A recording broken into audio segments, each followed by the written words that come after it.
다석 사상으로 본 유교 논어 14번째 시간입니다. 오늘은 형제라는 제목으로 말씀드리겠습니다. 경애하는 얼번 여러분, 율곡 이이가 지은 경몽요결에 이런 말이 있습니다. 형제는 아버지 어머니로부터 끼친 몸을 함께 받았다. 더불어 나왔으니 같은 한 몸으로 보아야 한다. 먹을 것과 입을 옷이 있고 없음에 모두 함께함이 마땅하다.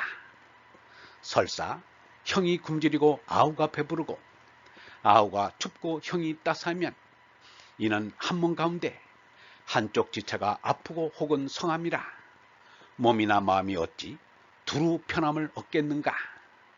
이제 사람들이 형제가 서로 사랑하지 않는 이는 모두 부모를 사랑하지 않는 연고이다.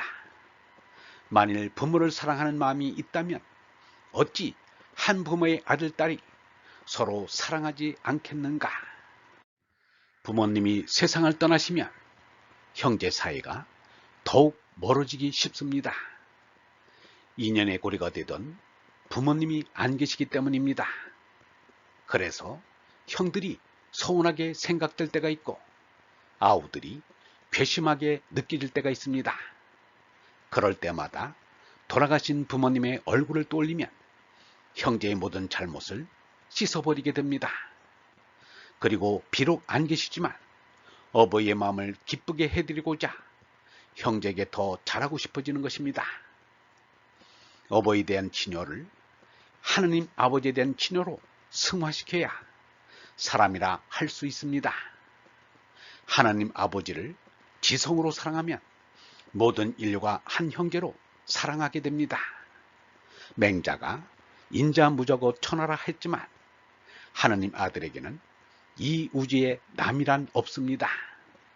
이 우주에 그 어떤 생명도 하느님 아버지에게 뿌리를 두지 않은 생명은 없기 때문입니다. 베드로가 예수에게 물었습니다. 주님, 제 형제가 저에게 잘못을 저지르면 몇 번이나 용서해 주어야 합니까? 7번이면 되겠습니까? 예수가 대답했습니다. 7번뿐 아니라 7번씩 70번이라도 용서하여라. 이는 무한량으로 용서하라는 말입니다. 이러한 마음은 하느님 아버지를 생명으로 사랑하지 않으면 이룰 수 없습니다. 하나님 아버지를 생명으로 사랑하는 이는 참으로 원수를 사랑할 수 있습니다.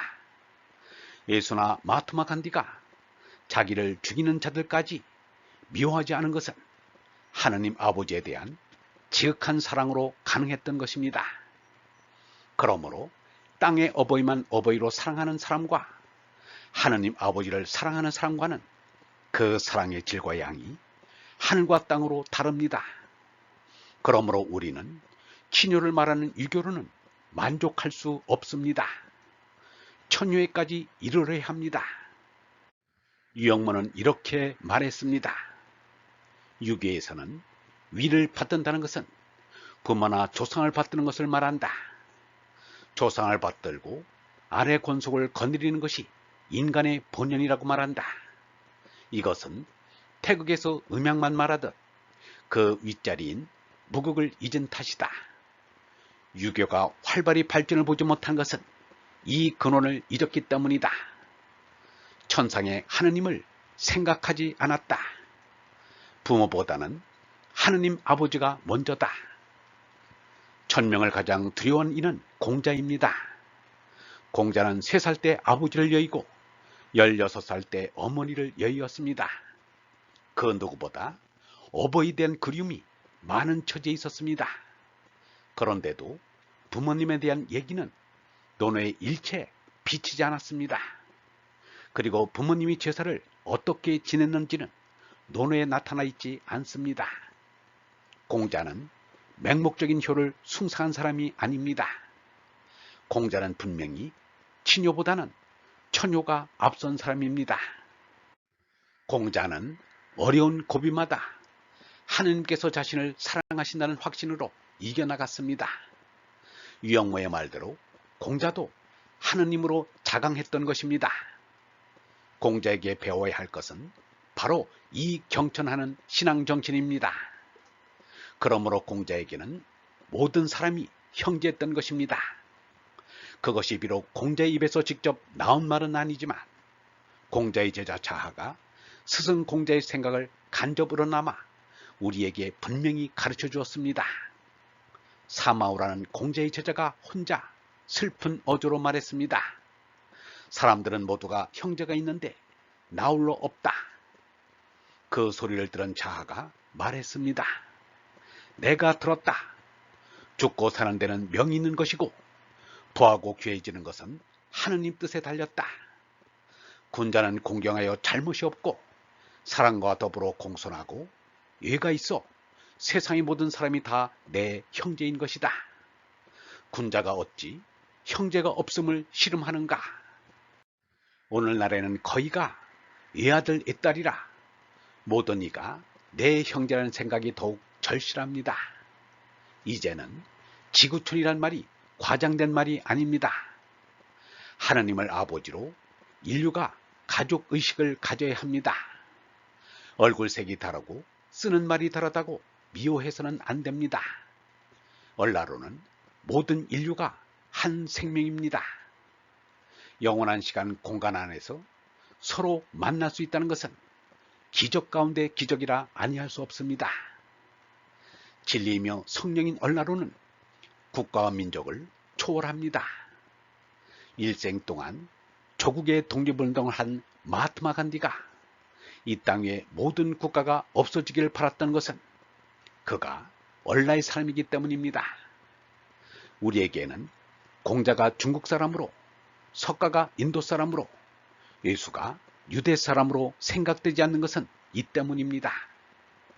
개인적인 이기심도 버려야겠지만 국가 이기주의도 버려야 합니다. 개인의 이기심은 싸움을 부르고 국가 이기주의는 전쟁을 부릅니다. 싸움과 전쟁은 더 큰 손해를 가져옵니다. 촘스키는 미국도 불량국가라고 했는데 다른 나라야 말해 무엇하겠는가? 이웃을 사랑하시는 얼번 여러분, 하나님을 진정 사랑하면 이웃을 사랑하는 마음이 저절로 생깁니다. 나 자신이 하나님을 진정 사랑하는지를 알기 위해서는 이웃에 대한 감정과 이웃나라에 대한 감정을 돌아보면 알 수 있습니다. 나와 내 민족만이 하나님의 자녀가 아니라는 것을 깨달은 이는 전 인류를 동포로 생각할 줄 압니다. 이웃 안에서 나를 발견하지 못하면 나는 내가 누군지도 모르는 사람입니다. 내 안에 남이 있고 남에게 또 다른 내가 있음을 깨달아야 합니다. 나와 너와 그가 모두 하나의 생명이라는 것을 깨달을 때만이 비로소 남과 북은 통일되고 세계에 평화가 찾아올 것입니다. 영성신학원 다석아카데미의 하늘소리였습니다.